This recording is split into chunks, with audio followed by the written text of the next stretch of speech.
Hello friends, मैं कमेंटोर के सिंह और आज हम सी टेट का नेक्स्ट क्लास देखेंगे, यानी कि सी टेट की नेक्स्ट क्लास देखेंगे। और बच्चों, आज आपको पता ही है कि बहुत सी जगह पर बारिश हुई है तो नेटवर्क का इशू हो रहा था। कल भी नेटवर्क का इशू था, तो नेटवर्क के इशू की वजह से आपकी 1 या 2 क्लास मिसिंग हो गई थी जो अपलोड नहीं हुई थी।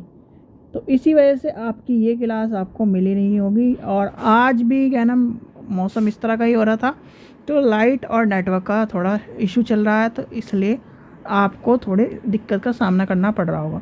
तो हम भाषा और विचार के टॉपिक पे चले थे, यानी कि भाषा और विचार का जो टॉपिक था, हमने भाषा के बारे में समझ लिया था, भाषा के महत्व समझ लिए थे, जो महत्व में सारे हमारे शैक्षिक उपलब्धि, सामाजिक और ये सब समझ लिया था। आज हमें पढ़ना है भाषा विकास के मुख्य सिद्धांत, यानी कि आज हमें देखना है भाषा विकास में, यानी भाषा विचारों में भाषा के ऊपर चल रहे हैं, तो भाषा के विकास के मुख्य सिद्धांत, आज हम इसको पढ़ेंगे। ठीक है, भाषा के विकास के मुख्य सिद्धांत। तो जो मनुष्य है, मनुष्य के आपको पता चल गया भाषा विकास, यानी कि मनुष्य की भाषा किस प्रकार से विकसित हुई है, उस प्रक्रिया को क्या कहते हैं, शब्द और अर्थ को क्या कहते हैं, ये सब चीज़ें आपको इसमें समझनी है। तो चलिए सबसे पहले चलते हैं भाषा विकास के मुख्य सिद्धांत को लेकर चलते हैं, यानी कि भाषा के विकास के मुख्य सिद्धांत। ठीक है, तो ये है आज का टॉपिक। तो इसमें क्या है, मनुष्य की भाषा प्रकार यानी विकसित हुई है, एक तरह से किस तरह से भाषा किस प्रकार विकसित हुई है, उसकी प्रक्रिया क्या थी, शब्द क्या है, अर्थ क्या है, किस प्रकार समावेशन हुआ है, इसको जानने के लिए भाषा विकास के सिद्धांतों को समझना पड़ेगा। यानी कि आपको भाषा विकास के सिद्धांत जो समझने पड़ेंगे, और मनुष्य बोलने की योग्यता किस प्रकार अर्जित करता है, इसको विकास, ये सब चीज़ें आपकी आ जाएंगी भाषा विकास के अंदर। तो सबसे पहला आता है अनुबंधन का सिद्धांत, यानी कि भाषा विकास के मुख्य सिद्धांत के अंदर आता है, सबसे पहला आपका आ जाता है अनुबंधन का सिद्धांत, यानी कि अनुबंधन का सिद्धांत। तो अनुबंधन के सिद्धांत क्या कहता है, अनुबंधन के सिद्धांत को देखेंगे। सबसे पहले हम सारे सिद्धांत लिख लेते हैं, 4 के 4 सिद्धांत हमें। चॉम्स्की का सिद्धांत, चॉम्स्की का भाषा अर्जन, यानी कि भाषा क्या करी जाती है, अर्जित करी जाती है, भाषा अर्जन करने का सिद्धांत। नेक्स्ट है हमारा परिपक्वता का सिद्धांत, परिपक्वता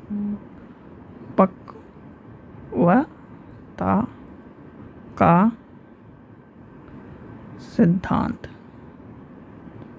फिर क्या है, अनुकरण का सिद्धांत।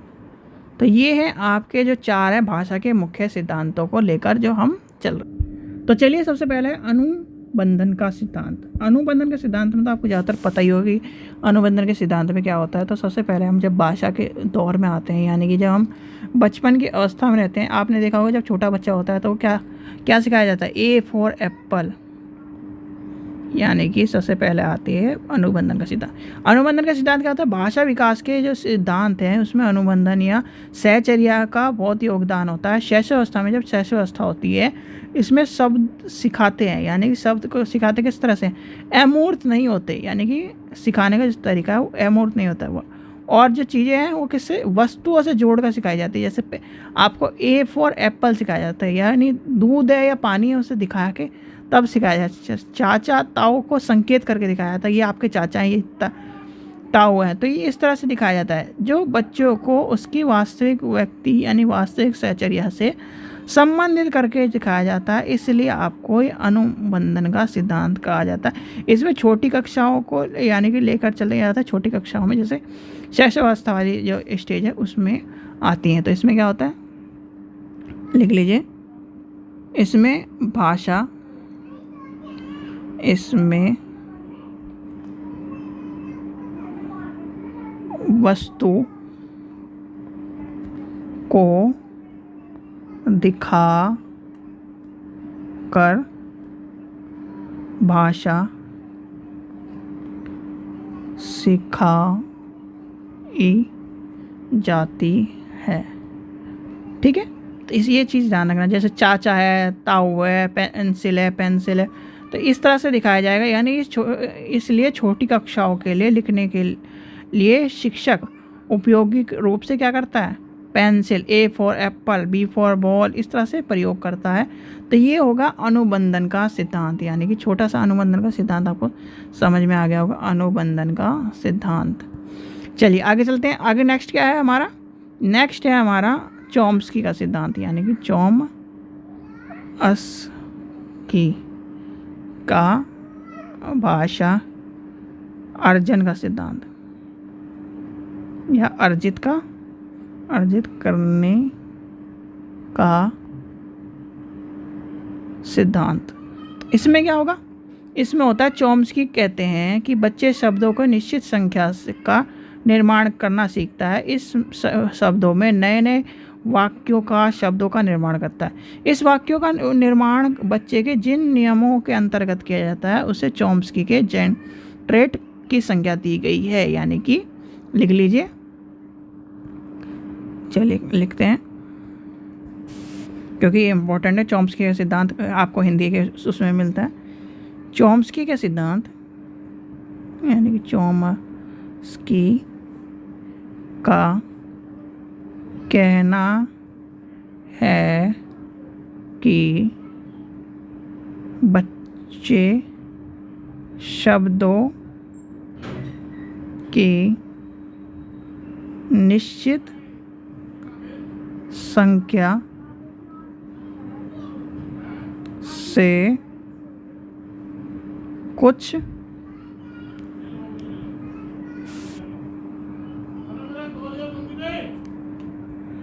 निश्चित नियमों का अनुकरण करते हुए वाक्यों को या वाक्यों का निर्माण करना सीख जाते हैं।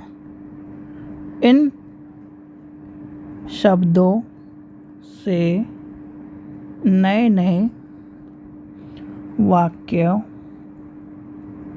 एवं शब्दों का निर्माण होता है। इन वाक्यों का निर्माण बच्चे जिन नियमों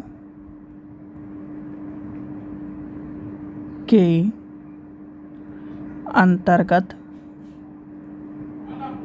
करते हैं उन्हें चॉम्स्की ने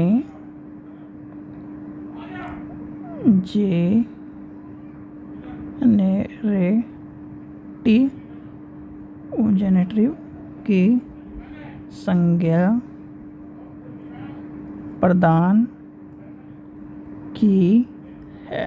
ठीक है, चलिए आगे चलते हैं। आगे क्या है हमारा, परिपक्वता का सिद्धांत।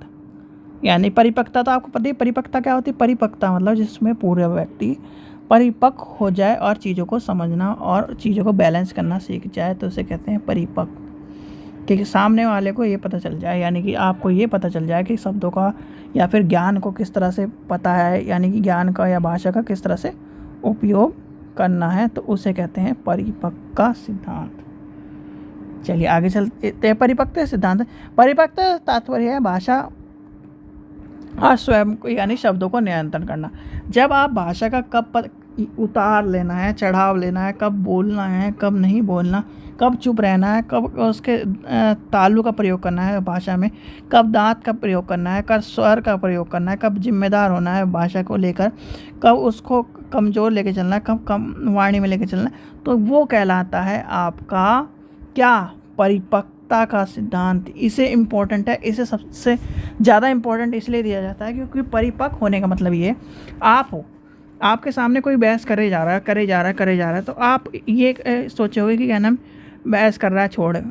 जब आप उस भाषा को लेकर, अपनी भाषा को लेकर, अपने मन को लेकर कंट्रोल होंगे और अपने भाषा को अगर आप उसको जवाब भी दोगे, कहते हैं ना कि भाषा से व्यक्ति बोल भी देता है और सामने वाले को क्या नाम बुरा लग भी जाता है और हंसी मजाक में बोल देता है। बहुत सारे आपने कहा देखा होगा ना, हंसी मजाक में उसकी बेइज्जती कर देते हैं। तो वही चीज़ है परिपक्वता कहलाती है। यानी कि आपने देखा होगा जब जैसे पुराने लोग होते थे कि हंसी हंसी में कहते थे अरे जा तेरे बस की कुछ नहीं, मतलब एक तरह से उसकी बेइज्जती भी कर दी और क्या ना मजाक में भी ले गया, क्या था मैं तो मजाक करता। यानी कि वो चीज़ आपको तब आएगी जब आप बिल्कुल ही भाषा के तो इसे लिख लीजिए, परिपक्वता से तात्पर्य है भाषा स्वरों पर नियंत्रण होना, भाषा बोलने में जिह्वा, गला, तालु, होठ, दांत तथा स्वर यंत्र आदि जिम्मेदार होते हैं।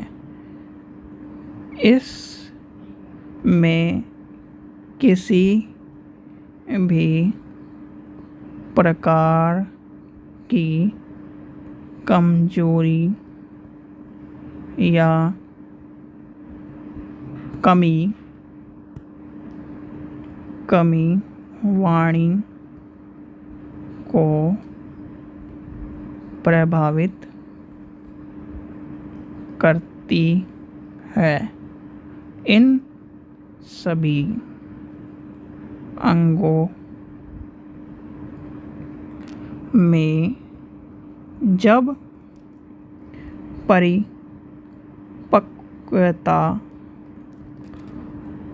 होती है तो भाषा पर नियंत्रण होता है और अभिव्यक्ति अच्छी होती है। विद्वानों, लिखते जाइए क्योंकि ये जो टॉपिक है थोड़ा सा इसलिए भी इम्पोर्टेंट है क्योंकि ये हिंदी की जो मातृभाषा है यानी कि हिंदी जिसने लैंग्वेज लिया उसमें भी ये टॉपिक है। भाषा का विकास स्वयंत्रण की परिपक्वता पर निर्भरता करती है। ठीक है, ये सारी आ जाएगी कि क्या वो अपने मतलब उतार चढ़ाव बैलेंस, सब चीज़ों को बैलेंस करके जब आप किसी भी भाषा को बैलेंस करना सीख जाओगे, भाषा का प्रयोग करना सीख जाओगे, कहाँ किस तरह का। आपने देखा होगा जो ये होते हैं जो नेता होते हैं उन्हें के जो भाषण सुनिए कभी, यानी कि उनके भाषण में उतार भी है चढ़ाव भी है, भाषण का मतलब लिखता भले कोई और हो। आपने बहुत सारे जो नेता हैं वो अपना भाषण खुद नहीं लिखते, मैक्सिमम 1 या 2% भाषण जो होंगे जो खुद लिखते होंगे, नहीं तो सब लिखवाते हैं और फिर उनका काम क्या होता है रीड करना। और जब रीड करते हैं तो उसमें जब ये देखिए भाषा का उतार भी है चढ़ाव भी है, आपको इम्प्रेसिव लगेगी, इस तरह से भाषा लगेगी कि हाँ यार इतनी अच्छी बात कर रहा है, यानी कि आपका मन मोहने वाली भाषा लगेगी। और मन मोहने वाली भाषा ही आपको किससे अलग करती है, औरों से अलग करती है। इसलिए कहते हैं भाषा का परिपक्व होना ही भाषा व्यक्ति के ज्ञान को बढ़ाता है। चलिए आगे चलते हैं, लास्ट है हमारा अनुकरण का सिद्धांत, यानी कि अनुकरण का सिद्धांत। अनुकरण का सिद्धांत क्या होता है? शीर्ष अब ये क्या है, भाषा अनुकरण, यानी कि भाषा अनुकरण का सिद्धांत। अब आपसे एक मैं बात पूछूं, आप जब पैदा हुए थे यानी कि 0 एज से लेकर 2 एज तक कहाँ रहे थे? परिवार में रहे थे, ठीक है, आस पड़ोसी रहे थे, सहपाठ अपने रिश्तेदारों के साथ रहे थे। तो उनसे आपने क्या क्या सीखा? भाषा सीखी बहुत सारी, फिर स्कूल में गए वहाँ से सीखी। तो वही कहलाता है अनुकरण का सिद्धांत, यानी कि अनुकरण का सिद्धांत कोई स्पेशल नहीं है। अनुकरण के सिद्धांत में वैसे तो लिखवाने की जरूरत नहीं, अगर लिखना है तो लिख लीजिए, छोटा सा। इसमें जो होता है अनुकरण का सिद्धांत में, जो परिजन होते हैं या साथी होते हैं, उनसे जो बच्चा भाषा सीखता है, जैसे कि समाज है, परिवार है, समुदाय है, बोल चाल के जो उनसे बातचीत करता है, उनसे जो भाषा होता है उसका प्रकार से क्या नाम उस चीज़ को ऑब्जर्व करता है, तो वो होती है अनुकरण या चीज़ों का सिद्धांत। इसमें क्या होता है, बात को ध्यान से सीखता है, सुनता है। जैसे आप रोड पे चल रहे हो तो रोड के जो आपने भाषा सीखा वो अर्जन भी हो गया एक तरह से, और अनुकरण भी हो गया। तो इस तरह से जब आप बात करोगे किसी से वो भी आ जाएगा। इसमें क्या होता है, समाज से सिखाया जाता है, बच्चे क्या नाम स्कूल में जाता है, फिर स्कूल में आ जाता है। पर इसमें एक चीज़ ध्यान रखी जाती है, इसका जो बात यानी कि बात में ध्यान क्या रखा जाता है कि भाषा में दोषपूर्ण ना हो जाए। यानी कि जब सीखता है बच्चा तो भाषा के दोषपूर्ण होने के चांस ज़्यादा रहते हैं, कि जैसे कि आपने देखा होगा कि हर व्यक्ति की भाषा बोलने का अलग तरीका रहता है। तो अनुकरण वाले चीज़ में भाषा के दोषपूर्ण होने का सीखने में दिक्कत होती है, शिष्टाचार नहीं होता, अश्लीलता भी पाई जाती है। तो ये सब चीज़ें आपको ध्यान में रखनी पड़ती हैं। और ये क्या होता है, बालक के यानी कि एक तरह से विशाल भंडारण को संजो कर रखती है, यानी कि उस तरह से सिखाती है। ये है अनुकरण का मतलब। अनुकरण मतलब कहीं से वो सीख रहा है, तो उसे कहते हैं भाषा अनुकरण का सिद्धांत। ठीक है, तो ये भाषा के जो विकास के जो 4 सिद्धांत हैं, एक अनुबंधन हो गया, एक चॉम्स्की का सिद्धांत हो गया, एक परिपक्वता हो गया, परिपक्वता एक अनुकरण का सिद्धांत हो गया। अब आता है भाषा विकास की मुख्य अवस्थाएं। भाषा विकास की मुख्य अवस्था 2 भागों में बांटी गई है, लिख लीजिए, इसे भी लिख लीजिए, ये लास्ट है, फिर नेक्स्ट हम कल देखेंगे। भाषा के विकास की मुख्य अवस्थाएं। तो मुख्य अवस्थाएं कौन कौन सी? सबसे पहली आती है 2 भागों में बांटा है, यानी कि अवस्थाओं कितने भागों में बांटा है? मुख्यतः 2 वर्गों में बांटा है। ठीक है, पहली कौन सी है? पहली है भाषा का प्रारंभिक रूप। ठीक है, उसमें क्या आएगा? रोना, बिलबिलाना, हाव भाव, ये संकेत आ जाएंगे। यानी कि दूसरा क्या है? दूसरा भी लिख लेते हैं, वास्तविक भाषा की अभिव्यक्ति। ठीक है, तो इसका क्या आंसर हो जाएगा? इसका आंसर हो जाएगा, चलिए लिख लेते हैं। इसमें पहले वाले में क्या आएगा? अभी बताया आपको मैंने, रोना,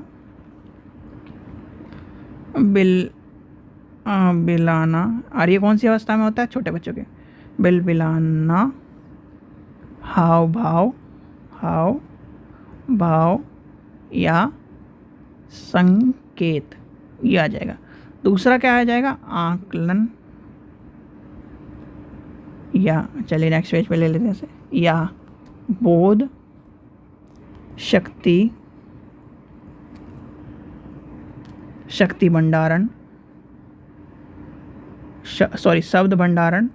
शक्ति भंडारण मतलब क्योंकि बोध शक्ति तो हो गया, शक्ति भंडारण के शब्द भंडारण, वाक्य निर्माण, शब्द उच्चारण आदि। ठीक है, ये हो जाएंगे आपके 2 मुख्य अवस्थाएं। पहले कौन सी? जो प्रारंभिक अवस्था है वो कौन सी? भाषा के प्रारंभिक रूप हो जाएंगे, फिर वास्तविकता से अभिव्यक्त हो जाएगा। ठीक है, दोनों जो हैं इसके भाषा विकास के मुख्य अवस्थाएं। तो ये आपने सीख लिया, यानी कि आपको 2 चीज़ और पता चलेगी, भाषा विकास के सिद्धांत और भाषा विकास के। अब जो लास्ट टॉपिक रहेगा, लास्ट टॉपिक में आपको पूरा कवर करा दिया जाएगा भाषा विकास का। फिर आएगा चिंतन, यानी कि चिंतन का और विचारों का शुरू हो जाएगा, क्योंकि इसमें तो सारे ज़्यादा एक तो मनोवैज्ञानिक का रूप है और चिंतन में भाषा के लेकर ज़्यादा चीज़ें ली गई हैं। ठीक है बच्चों, चलिए तो जो ये आज की जो चीज़ें आपको समझ में आ गई, कोई भी चीज़ समझ में ना आए तो आप कमेंट कर सकते हैं, कोई भी चीज़ पूछ सकते हैं। फिर आपके सारे डाउट एक साथ लेकर, जितने भी कमेंट आएंगे, जो कमेंट में आपको समझ में नहीं आएगा, वो एक साथ लेकर एक जगह पढ़ा दिया जाएगा। आशा करता हूँ आपको वीडियो पसंद आएगी। वीडियो पसंद आई तो लाइक करें, चैनल को सब्सक्राइब करें, वीडियो को ज़्यादा से शेयर करें। और बच्चों, अगर आज आपका CDP का यानी क्वेश्चन पेपर, CDP बोल रहा हूँ, अगर CTET का ओल्ड पेपर की वीडियो नहीं आती है, फिर और कोई वीडियो नहीं आती है, तो वो उसके लिए सॉरी, क्योंकि आज नेट की प्रॉब्लम चल रही है, थोड़ी सी नेट की प्रॉब्लम की वजह से ये दिक्कत हो रही है। ये वीडियो तो आपको मिल जाएगी, क्योंकि नेट की प्रॉब्लम चल रही है। रितु मैडम के यहाँ भी नेट की प्रॉब्लम चल रही है और मेरे यहाँ भी थोड़ी सी नेट की प्रॉब्लम चल रही है, इस वजह से, क्योंकि रात को लाइट का दिक्कत रहा है और लाइट की दिक्कत की वजह से थोड़ी सी प्रॉब्लम हो रही है। चलिए ठीक है बच्चों, तो आज के लिए सॉरी आपकी वीडियो के लिए। जो वीडियो आपको मिल रही है वो आपको, जितनी वीडियो आपके तक पहुँच जाएगी, यानी कि डल जाएगी, वो आपको मिल जाएगी और आपको कल मिलेगी। ठीक है बच्चों, थैंक यू।